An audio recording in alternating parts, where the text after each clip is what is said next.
तो आज हिंदू धर्म को अपमानित करने की एक बहुत बड़ी साजिश है कि अक्सर लोग ये कहा करते, धर्म विरोधी लोग हिंदू धर्म पर टारगेट करने के लिए, कि आखिर हिंदू धर्म अगर इतना पावन है तो फिर बलि पड़ता क्यों? बकरों की, गायों की, मुर्गी के, कुत्ते की, बिल्ली की, आखिर बलि क्यों? साउथ इंडिया में भी बलि है, नॉर्थ इंडिया में भी बलि है, ईस्ट में भी, वेस्ट में भी, ऊपर नीचे, हर जगह बलि क्यों? तो आज हम आपको उन समाज विधर्मियों को एक जवाब देते हैं कि बलि प्रथा आखिर होती क्या है और बलिदान का अर्थ क्या होता है। तो सबसे पहले इस चीज को समझने की कोशिश कीजिएगा, बलिदान क्या होता है। बलिदान का नाम होता है बलिदान, यानी कि बलि की भांति जो दान करे वो बलिदान होता है। अब बलि की भांति दान का मतलब जो काम, मोह, लोभ, लालच, द्वेष, इन चीजों को दान करे वो राजा बलि था। बलि ने क्या किया? देवताओं से अपनी पुरानी द्वेष जो उनके पिता का वध किए थे उसे भूल करके देवताओं को मुक्त कर दिया, भक्ति दिया, संपत्ति दिया। जो इन चीजों का दान करे वो बलि की भांति दानवीर होता है, उसे कहते हैं बलिदान। आखिर सोच करके देखिए, हिंदू धर्म में बड़े से बड़े दानवीर पैदा हुए, फिर भी दान बलि की ही भांति महान हुई और बलि का ही दान महान हुआ। इसीलिए कहते हैं कि बलिदान, बलि की भांति दान करो। ये साफ शास्त्रों में है भाई कि बलि की भांति दान को ही सबसे बड़ा दान। हिंदू धर्म में कहावत है कि दानवीर हो तो बलि के भांति, वरना किसी और का क्यों नहीं नाम होता है?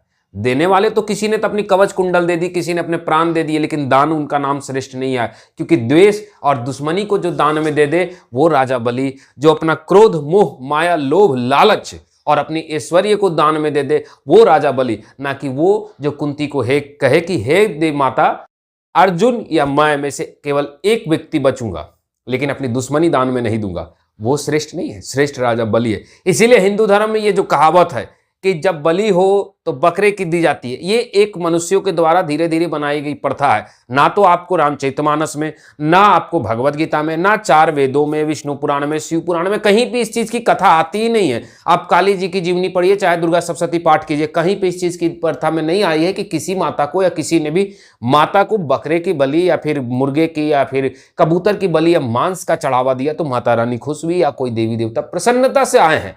तो ये जो कहावत है कि हिंदू धर्म में बलि प्रथा है, ये मानवों के द्वारा बनाया गया धीरे धीरे एक कुप्रथा है। और हर कुप्रथा को प्रथा से मत जोड़िए। जैसे कि अगर हम कह दें कल को कि बरमाला होना और सीसीटीवी कैमरा होना ये पुराने हमारे पूर्वजों का है, तो अरे भाई ये मूर्खता है। ये बरमाला की प्रथा कुछ वर्ष पहले से आई है विवाह में, तो इसे हिंदू धर्म से तो जोड़ा नहीं जाएगा। अब कोई 7 फेरे के जगह में डेयरी मिल्क दे करके ऐड अभी आती कि कोई डेयरी मिल्क दे रहा है, कोई लॉलीपॉप दे रहा है और पति पत्नी बन जा रहे हैं। अभी तो मैं टीवी में देखता हूँ, ऐसे ऐसे सीरियलों में आ रहे हैं कि मन की मिठास बढ़ाना है, पति पत्नी को एक करना है तो डेयरी मिल्क दीजिए। आप डेयरी मिल्क दे करके कितनी बेटियां विवाह की हैं? तो क्या आप कल को इससे नहीं जोड़ सकते हैं? दान अलग है और कुप्रथा अलग है।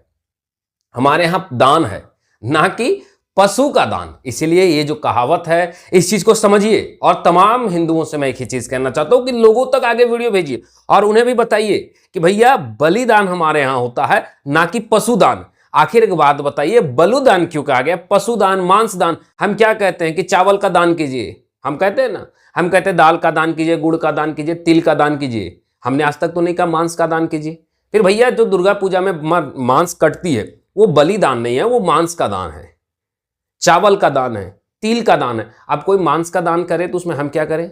जबकि भगवत गीता में स्वयं अर्जुन से कहते हैं कृष्ण कि हे अर्जुन, तामसिक भोजन नहीं करना चाहिए, मनुष्य को 3 प्रकार के भोजन कभी नहीं करना चाहिए। तो अर्जुन पूछ, हमारे मित्र हैं, आप श्रेष्ठ हैं, आप ईश्वर हैं, परमात्मा है, तो आपसे अच्छा जानकार नहीं होगा, तो आप बताइए वो 3 कौन कौन? पहले बोलते हैं कि भोजन में जिसमें बाल पड़ जाए उस भोजन को मत करो। दूसरा, अगर हम किसी के घर चले गए और उन्होंने हमें भोजन का निमंत्रण नहीं दिया था, हम अचानक गए हैं या उसकी इच्छा ना हो भोजन करवाने, केवल वो पूछ रहा हो, तो कभी भी भोजन में मत बैठो, क्योंकि बिन बुलाए मेहमान को कहीं भोजन नहीं करना चाहिए। ये भगवान कृष्ण कहते हैं। और तीसरे भोजन में कहते कि हिंसा के द्वारा प्राप्त किया भोजन और तामसिक भोजन, इन दोनों को एक ही श्रेणी में रखा गया है।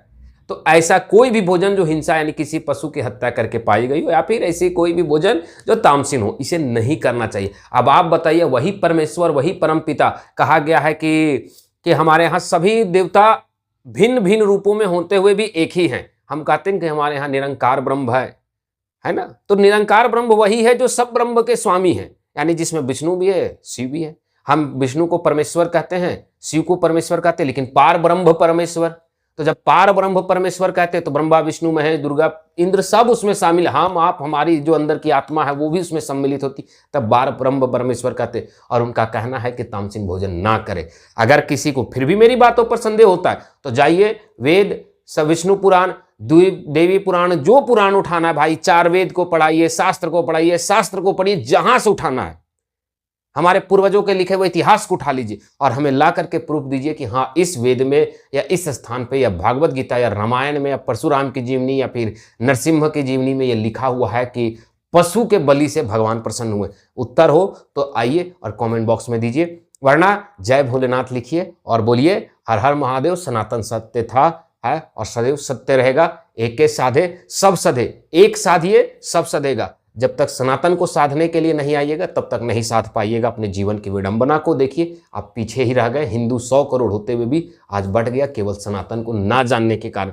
100 चीज़ों को हमने साध लिया, साइंस, मैथ, दुनियादारी, लेकिन एक चीज़ों को नहीं साध पाया कि सनातन क्या है। पहले सनातन साधिए, राष्ट्र भी साधिएगा, धर्म भी साधिएगा। खैर, मैं और वीडियो सनातन पर लेकर के आऊँगा। वीडियोज़ को ज़्यादा से ज़्यादा भेजते जाइए और सबको बताइए कि भाई बलि प्रथा एक कुप्रथा है, इसे हिंदू धर्म से ना जोड़ें। धन्यवाद। जय श्री राम।